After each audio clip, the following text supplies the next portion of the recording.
A former American soldier, allegedly turned hacker, who is seeking asylum in Canada, has been deported to the U.S. 30-year-old Matt DeHart claims he is being persecuted by the United States government for his political beliefs as a hacker and whistleblower involved in leaking sensitive government information. DeHart says he's been falsely accused of child porn charges to keep him incarcerated, while FBI agents have interrogated him on national espionage. His claim for refugee status in Canada was denied, and so was a similar claim made by his parents. Joining us this morning are Mark's parents, Paul and Leann. DeHart, thank you for coming in this morning. So you said goodbye to your son yesterday. Yes. And you don't know when you'll see him again. No, we don't. So it's a complicated case, but ultimately they've accused him in the anonymous case and WikiLeaks case, and then they added child porn charges, which even the Immigration and Refugee Board questioned the evidence behind that case, and yet still he was deported. How do you feel about the fact that Canada had to turn him away? It's disappointing. Right. Yeah. Do you think he received the fair hearing, though, in terms of the information here in Canada? Right. I think the Canadian process was fairer to Matt.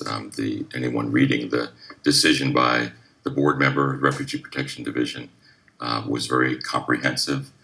There's some information they didn't get to consider that he submitted on encrypted thumb drives. The CBSA would not allow that to be submitted, and that information, had it been considered, perhaps might have changed the outcome. How so?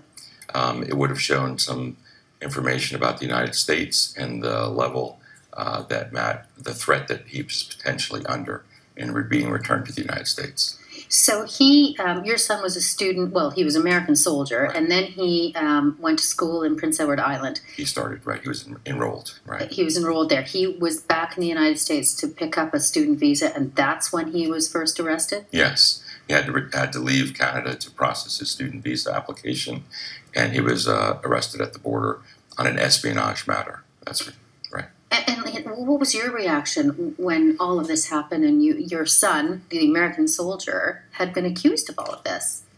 We didn't know, first of all, when he came across the border, we didn't know for a long time what had happened to him. Right.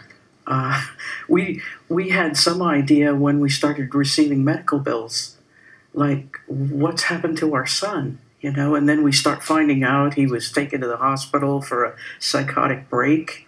And then as time rolled on, and he finally, in the U.S., they move you from prison to prison to prison. So it took about a month before he ended up, before we actually saw him. We were out of touch with him that whole weekend when he came out across the border. He claims he was tortured. Correct. What has he told you, your son, about these charges and about what he's accused of? Right. They're absolutely not true. And so, he was tortured. This just tells your viewers, he comes across the border and he's questioned by the FBI.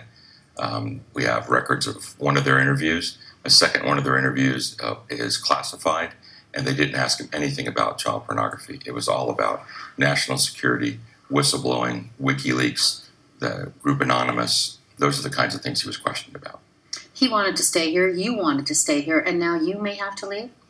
We are under a departure order. We have to leave by April 1st. How do you feel about what's happened to your family, and what in terms of justice, what your hope is that he will receive justice in the United States? Wow. We still fear for his safety. We fear for his safety being transported down there, considering what happened to him last time, and we still fear for his safety. What did you say to him yesterday when you saw him leave?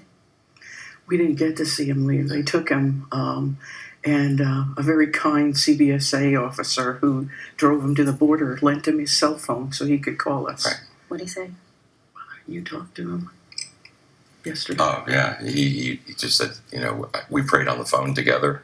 He said he would be okay, and he knew that God would take care of him. So, that was the...